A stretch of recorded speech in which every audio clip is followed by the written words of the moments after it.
बारामती की मुझे लगता है तस्वीरें। नहीं, ये तो शिंदे शिवसेना की तस्वीरें, ये वर्षा की तस्वीरें हैं। वर्षा जो अधिकृत निवास, वर्षा की तस्वीरें यहाँ पर सेलिब्रेशन चल रहा है। मुख्यमंत्री आवास की तस्वीरें ये, और वहां पर सेलिब्रेशन चल रहा है। यहाँ पर एक बात और इंटरेस्टिंग मुझे यहाँ पर मेंशन करनी होगी कि देखिए, अभी यहां से महाराष्ट्र की राजनीति कहां पर जाती है, क्योंकि विपक्ष अब सिकुड़ गया है 54 सीटों पर।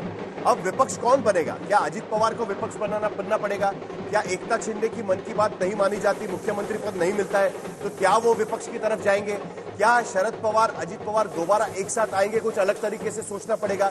या दोबारा कांग्रेस को एक तरफा विपक्षी पार्टी के रूप में अलग से काम करके अपने आप को रिवाइव करना पड़ेगा? देखिए, मैं कांग्रेस का महाराष्ट्र वालों को हेडेक शुरू हो गया होगा। वो कह रहे हैं हमें हेडेक हो गया। भाई, हो गया इनका, इधर से उधर बंद करो। हम कांग्रेस की बात नहीं कर रहे हैं। देखिए, कांग्रेस का आज की तारीख में सबसे वर्स्ट परफॉर्मेंस है।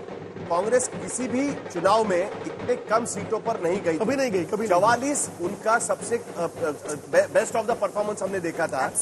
मतलब सॉरी, पिछले चुनाव में जब पूरा चीज उनके खिलाफ था, तब भी 44 सीटें वो जीत पाई थी।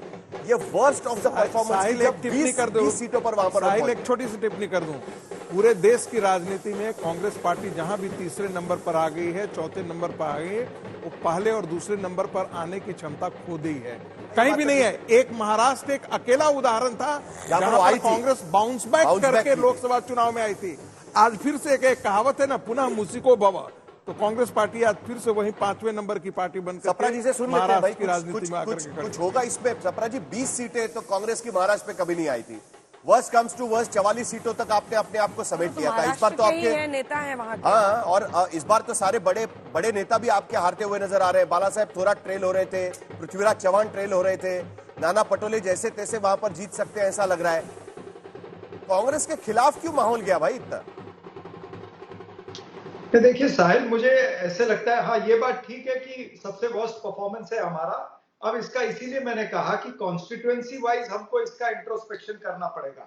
लेकिन लार्जली अगर बड़े पर्सपेक्टिव पे अगर हम देखें तो महाराष्ट्र के अंदर निश्चित रूप से भारतीय जनता पार्टी जो ध्रुवीकरण करना चाहती थी, उस ध्रुवीकरण करने में वो कामयाब हुई है। ठीक है, होली मनाया जा रहा है, रंग अबीरों वाली होली है ये। हम आपको दिखा रहे हैं वर्षा, जो कि पार्टी दफ्तर है, माफ कीजिएगा घर है एकनाथ शिंदे का, वहां के जश्न की तस्वीरें दिखा रहे हैं। और महायुति की धमाकेदार जीत हुई है। प्रचंड जनादेश, आंधी तूफान महायुति के नाम यहाँ पर आता हुआ दिखाई दे रहा है। और अरब सागर से आ रही लहरें ये साफ संदेश दे रही हैं।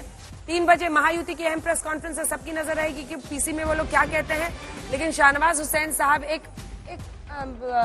मुझे लगता है कि आशुतोष जी, शाहनवाज हुसैन सदाबहार नेता, सदाबहार मुस्कान, सदाबहार खिला हुआ चेहरा, अक्सर इनको परेशानियों के बीच में फील्ड कर दिया जाता है जहां जहां पर नेता होते हैं।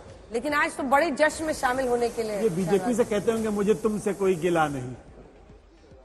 मुस्कुराइए कि आपने महाराष्ट्र जीता है। अच्छी बात है। मेरे लेकिन झारखंड पढ़ दिए, झारखंड भी देखिए। देखिए आज बड़ी बात है, ये सही कहा कि समुद्र की लहरें जो उठी हैं वो बीजेपी के पक्ष में है और वहां से बात निकलेगी तो दूर तक जाएगी। ये महाराष्ट्र में जो नतीजा है वो हमारे लिए तो खुशी का बात है, लेकिन कांग्रेस के लिए आत्मचिंतन है कि न्यूनतम सीट जीती है। साफ कर दिया बिहार की जनता ने उपचुनाव में। यूपी और बिहार में ये तेजस्वी यादव, लालू यादव, अखिलेश यादव का थोपड़ा साफ। संजय राउत का एक बयान आया है कि हम महाराष्ट्र में जो परिणाम आए हैं उसे स्वीकारते नहीं है, गलत हुआ है। हाँ, वो तो आएगा ही। मीठा मीठा, घट घट, तीता तीता, थू थू।